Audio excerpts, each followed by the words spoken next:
privates. The 30th Vice President of the United States, Charles Dawes, also went, rising from major to brigadier general in the supply service. Hugo Black served in the 7th Division's field artillery, before returning to a career in the Senate and a seat on the U.S. Supreme Court.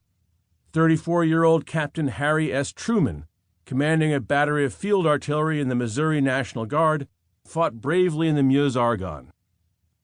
Everett Dirksen, the Illinois senator known for saying, "A billion here, a billion there, pretty soon you're talking real money," flew observation balloons over the Western Front.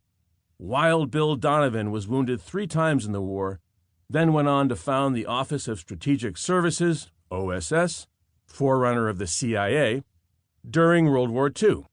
New Yorker Fiorello LaGuardia left a safe seat in Congress to become a major in the U.S. Army Air Service in France and Italy.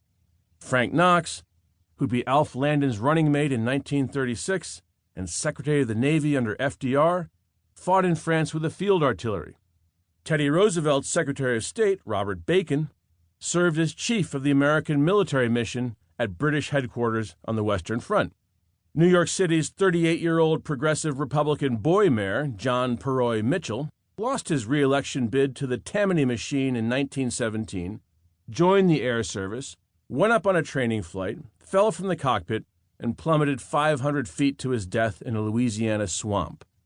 Sam Ervin, who chaired the Senate Watergate hearings in 1973, fought in the 1st Division, the storied Big Red one, and, like Ted Roosevelt Jr. and thousands of other Americans, was wounded at Soissons in July 1918.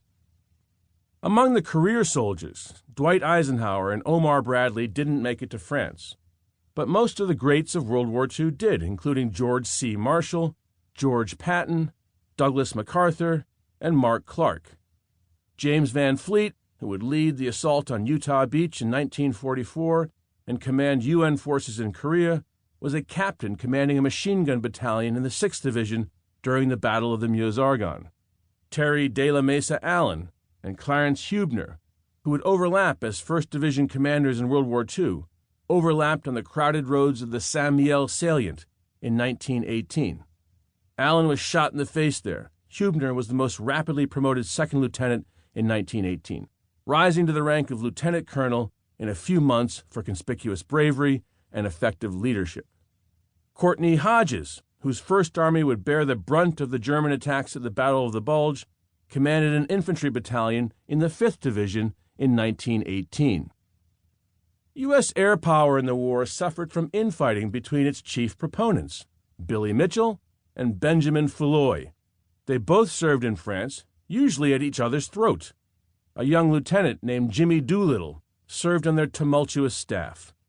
Captain Carl Toohey Spots, who would command U.S. strategic air forces in Europe in World War II, ran the Army's flying school in World War I. Lieutenant Lemuel Shepard, who would command the 6th Marine Division at Okinawa, was wounded 3 times in World War I, twice in Belleau Wood and once in the Meuse-Argonne.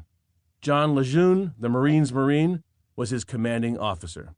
Troy Middleton, who would famously hold Bastogne against the Germans in 1945, fought with such distinction with the 4th Division at Château-Thierry and the Meuse-Argonne that he became the youngest colonel in the American Expeditionary Forces at the age of 29. Major Leslie McNair, who would be killed by friendly fire in July 1944 after organizing a U.S. Army of 90 divisions, proved so indispensable in 1918 that he became the Army's youngest general at the age of 35.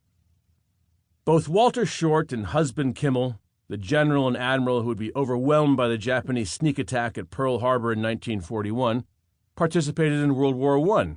Short commanding the U.S. Army's machine gun school at Chaumont, and Kimmel serving aboard the USS New York with the British Grand Fleet at Scapa Flow.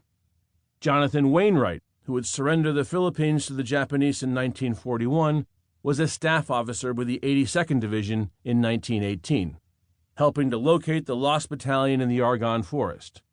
Walter Beadle Smith, who would be Eisenhower's chief of staff in World War II, was wounded leading a platoon of the 4th Division during the Second Battle of the Marne.